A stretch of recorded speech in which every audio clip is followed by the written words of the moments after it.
அஸ்ஸலாமு அலைக்கும் வரஹ்மத்துல்லாஹி வபரகாத்துஹு. மாரிஃப் நேரத்தில் ஒரு சவுதி குடிமகன் இறந்து ஜன்னத்துல் பகீயில் அடக்கம் செய்யப்படுவதற்காக கொண்டு செல்லப்பட்ட போது அனைவரையும் ஆச்சரியப்படுத்திய ஒரு அமானுஷிக சம்பவம் நடந்தது. அதை பார்த்த மக்கள் அல்லாஹு அக்பர் என்று தக்பீர் முழக்கினர். இந்த வீடியோ சமூக ஊடகங்களில் வேகமாக பரவியது. நஸ்ஸலாமு அலைக்கும் பிரிய ரசிகர்களே, ஒரு அனுக்கிரகீத நாளில் வயதான ஒரு சவுதி குடிமகன் இந்த உலகத்தோடு விடை பெற்றார். மஸ்ஜிது நபவியின் உள்ளே வைத்து அவர் கடைசி மூச்சை விட்டபோது அங்கு எந்த கூச்சலோ பீதியோ ஏற்படவில்லை. மாறாக அங்கு கூடியிருந்த அனைவரையும் ஆச்சரியப்படுத்திய அசாதாரணமான ஒரு காரியம் நடந்தது. இப்படி ஒரு சம்பவம் நடக்கும் என்று மக்களால் நம்ப முடியவில்லை. இந்த காட்சிக்கு சாட்சியான விசுவாசிகளின் ஈமான் மேலும் வலுப்பெற்றது. என் பிரிய நண்பர்களே, அனுக்கிரகீத மாதத்தில் உம்ரா செய்ய நிறைய யாத்ரீகர்கள் சவுதி அரேபியாவிற்கு பயணம் செய்வார்கள். இந்த புனித இடங்களின் இஃப்தார் காட்சிகள் விவரிக்க முடியாதவை. ஒவ்வொரு ஆண்டும் முஸ்லிம்கள் அல்லாஹ்வின் திருப்திக்காக பட்டினியையும் தாகத்தையும் தாங்கி வணக்கங்களில் மூழ்கி நோன்பு நோற்பார்கள். இஃப்தார் நேரத்தில் அவர்கள் அனைவரின் உதடுகளிலும் ஒரு பொதுவான பிரார்த்தனை இருக்கும். இறைவா, வேறொன்றும் இல்லாவிட்டாலும் இறப்பதற்கு முன் கபாவை சந்திக்கும் பாக்கியத்தையாவது எனக்கு அளிப்பாயாக. நன்முஜீப் ஒரு தையல்காரராக இருந்தார். அவர் தனது பகுதியில் ஒரு சிறிய கடை நடத்தி வந்தார். இருப்பினும் வாடிக்கையாளர்கள் பெரும்பாலும் பணம் கொடுக்க தாமதப்படுத்துவர். ஆண்டுகளாக பல பழைய கடன்கள் குவிந்தன. முஜீப் தானே அவற்றில் பலவற்றை மறந்துவிட்டார். அவரது கருணையும் மென்மையான குணமும் காரணமாக பணத்தை பற்றி மக்களுடன் தகராறு செய்ய அவரால் முடியவில்லை. சுருங்கிய கைகளாலும் நடுங்கும் உதடுகளாலும் அவர் மக்காவையும் மதீனாவையும் சந்திக்கும் வாய்ப்புக்காக இரவு முழுவதும் பிரார்த்திப்பார். அவர் வசித்த சவுதி அரேபியாவின் பகுதி மக்காவிலிருந்து மாதக்கணக்கில் பயண தூரமாக இருந்தது. என் பிரிய நண்பர்களே, இந்த மனிதர் 5 நேரமும் தொழுகை செய்பவர், குரான் ஹாஃபிழான ஒரு பக்தராக இருந்தார். வேலை செய்யும் போதும் அவர் புனித குரானின் வசனங்களை மெதுவாக ஓதுவார். நாள் முழுவதும் வேலை செய்தாலும் இரவின் ஒரு பகுதியை அவர் வணக்கத்திற்காக ஒதுக்குவார். அப்படி இருக்க ஒரு நாள் ஒருவேளை அவரது பிரார்த்தனைக்கு பதில் கிடைத்திருக்கலாம். அவரது பகுதியில் உள்ள ஒரு ஷேக் புனித ரமலான் மாதத்தை மக்காவிலும் மதீனாவிலும் செலவிட ஒரு யாத்திரை குழுவை ஏற்பாடு செய்தார். முஜீப் பள்ளியில் தொழுகையில் இருக்கும்போதே இந்த அறிவிப்பை கேட்டார். அந்த வார்த்தைகள் காதுகளில் வந்த நொடியில் அவர் அழுது தேம்பினார். அந்த அழுகை அடக்க முடியாத தேம்பல்களாக மாறியது. அந்த நொடியில் ஒருவர் அவரை அணுகிதோளில் கை வைத்து அந்த மகிழ்ச்சி செய்தியை அளித்தார்.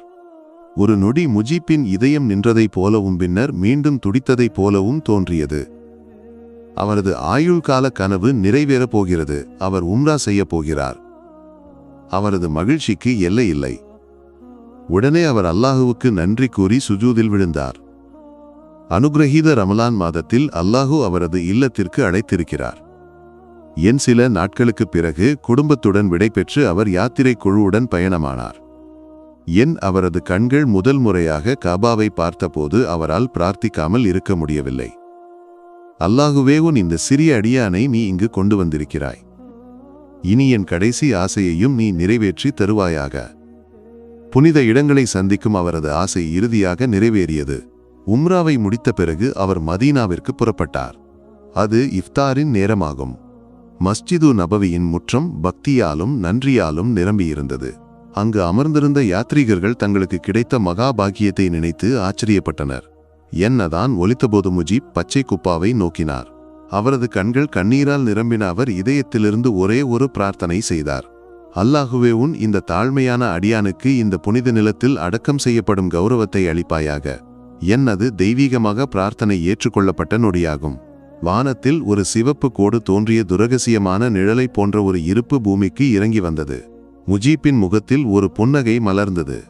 அவர் உரக்க ஷஹாதத் கலிமாவை உச்சரித்தார். அந்த கடைசி வார்த்தைகளை உச்சரித்தவுடன் நோன்பு நோற்பவராக இருந்தபடியே அவர் இறந்தார். சுற்றி இருந்த மக்கள் இந்த அசாதாரண நொடிக்கு சாட்சியாக திகைத்து நின்றனர். அவரது அடக்கத்திற்கான ஏற்பாடுகள் விரைவாக செய்யப்பட்டு உடல் ஜன்னத்துல் பகீயில் அடக்கம் செய்ய கொண்டு செல்லப்பட்டது. அங்கு கூடியிருந்த யாத்ரீகர்கள் ஆச்சரியத்துடன் பார்த்து நின்றனர். மேலும் மக்கள் வந்தபோது சூழல் அல்லாஹு அக்பர் சுப்ஹானல்லா என்ற தக்பீர்களால் நிரம்பியது. தாங்கள் பார்த்ததை நம்ப அங்கிருந்தவர்கள் போராடினர். ஆழமான மேகங்களுக்கு இடையே வானத்தில் முஜீப்பின் உடலுக்கு நேராக ஒரு ஒளி வடிவம் நிற்பதை அவர்கள் பார்த்தனர். அந்த ஆத்மாவை ஜன்னத்துல் பகீயில் கொண்டு செல்ல தெய்வீக கட்டளை கிடைத்தது போல அது நின்றது. வானத்திலுள்ள அந்த ஒளிமயமான இருப்பை நோக்கி கண்கள் பதிந்தபோது மக்கள் பயபக்தியுடன் நடுங்கினர். அவர்களது இருப்புதானே மரியாதையால் உறைந்தது போலானது. அவர்களை தாக்கிய அதீத உணர்வு காரணமாக உடலை தூக்கியவர்களுக்கு தங்கள் பிடிவிட்டு போகுமோ என்று தோன்றியது. அந்த தெய்வீக வடிவம் முழுமையாக தெரியவில்லை என்றாலும் அதன் ஒளிமயமான இருப்பு தெளிவாக இருந்தது. இது ஒரு சாதாரண இருப்பு அல்ல என்று அனைவருக்கும் தெளிவாக தெரிந்தது. அது சர்வ வல்லமையின் விருப்பத்தால் நியமிக்கப்பட்ட மனித புரிதலுக்கு அப்பாற்பட்ட ஒன்றாகும். யாருக்கும் என்ன நடந்தது என்று முழுமையாக புரியும் முன்பே வானம் இருண்ட மேகங்களால் மூடியது. விரைவில் கனமழை பெய்யத் தொடங்கியது. மக்கள் இன்னும் அதிர்ச்சியில் இருந்தனர். ஆனால் இந்த மனிதர் யார்? இவருக்காகவா சொர்க்கத்திலிருந்து ஒரு ஒளி வடிவம் கூட இறங்கி வந்தது என்று அவர்கள் ஆச்சரியப்பட்டனர். ஆனால் அது மட்டுமல்ல.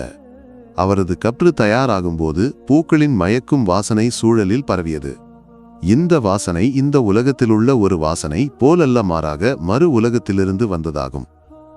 அன்று அங்கு இருந்த அனைத்து யாத்ரீகர்களும் அந்த புனித ஆத்மாவின் விதியை நினைத்து பொறாமைப்பட்டனர். எத்தனை அசாதாரணமான விதி அவருக்கு கிடைத்தது! மஸ்ஜிது நபவியின் புனித முற்றத்தில் நோன்பு நோற்பவராக இருந்தபடியே அவரது ஆத்மா பிரிந்தது. அல்லாஹுவின் அந்த பக்தனான அடியானின் ஆசை நிறைவேறியது. நிச்சயமாக அது அவரது விதியில் எழுதப்பட்டிருந்தது.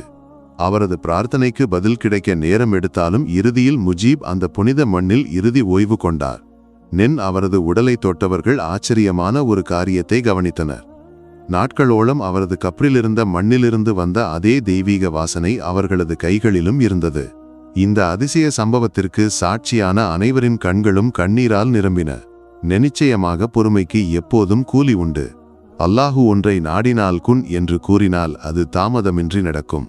ரமலான் என்ற இந்த கருணையின் பாவ மன்னிப்பின் புனித மாதத்தின் பரக்கத்தால் காபாவை சந்திக்க ஆசைப்படும் அனைவருக்கும் அதற்கான வாய்ப்பை விரைவில் அளிப்பானாக என்று நாங்கள் சர்வ வல்லமையின் அல்லாஹ்விடம் பிரார்த்திக்கிறோம். முஜீப்பின் கதை விசுவாசத்தின் பொறுமையின் தெய்வீக ஏற்றுக்கொள்ளலின் வலுவான நினைவூட்டலாகும். மக்காவிலும் மதீனாவிலும் புனித நிலங்களை சந்திக்கும் அவரது ஆயுள்கால கனவு மிகவும் ஆச்சரியமான விதத்தில் நிறைவேறியது. அல்லாஹ்வின் ஒரு பக்தனான அடியான் பொருள் செல்வத்திற்கு பின்னால் செல்லாமல் அல்லாஹ்வின் திருப்தியை மட்டும் ஆசைப்பட்டு வணக்கத்திலும் கருணையிலும் பணிவிலும் அவர் தனது வாழ்க்கையை செலவழித்தார். நல்ல இறுதிக்கான அவரது அசைக்க முடியாத பிரார்த்தனைகள் மிகவும் புனிதமான இடத்தில் மிகவும் அனுக்கிரகீத மாதமான ரமலானில் நோன்பு நோற்பவராக இருந்தபடியே அல்லாஹு ஏற்றுக்கொண்டார். அவரது இறப்பைச் சுற்றிய அதிசய சம்பவங்கள் சொர்க்கிய வடிவம் இறங்கி வந்ததும் வாசனையுள்ள கப்ரும் விசுவாசத்தில் உறுதியாக நிற்பவர்களை அல்லாஹு மனித புரிதலுக்கு அப்பாற்பட்ட விதங்களில் கௌரவிப்பான் என்ற நம்பிக்கையை வலுப்படுத்துகின்றன. என் பொறுமையும் பக்தியும் எப்போதும் தெய்வீக கூலிகளுக்கு வழிநடத்தும் என்று அவரது கதை நமக்கு கற்றுக் கொடுக்கிறது. நல்ல இறுதிக்காக உண்மையாக பிரார்த்திக்கவும் அல்லாஹுவுக்கு பிடித்த வழியில் நிலைத்திருக்கவும் இது நம்மை நினைவூட்டுகிறது. அனைத்து விசுவாசிகளுக்கும் அல்லாஹுவின் புனித இல்லத்தை சந்திக்க அல்லாஹு வாய்ப்பு அளிப்பானாக. இந்த உலகத்திலிருந்து மரியாதையான விடைபெறுதலை அளித்து அவர்களை அனுக்கிரகிப்பானாக. ஆமீன். அல்லாஹுவே, எங்களை அனைவரையும் நீ நேர்வழியில் செலுத்துவாயாக. முஸ்லிம் உம்மத்தை தீமையின் தீமைகளிலிருந்து பாதுகாக்கவும் நீ விரும்பும் உண்மையான விசுவாசிகளாக எங்களை உருவாக்கவும் செய்வாயாக. ஆமீன் யா ரப்பல் ஆலமீன். அஸ்ஸலாமு அலைக்கும் வரஹ்மத்துல்லாஹி வபரகாத்துஹு.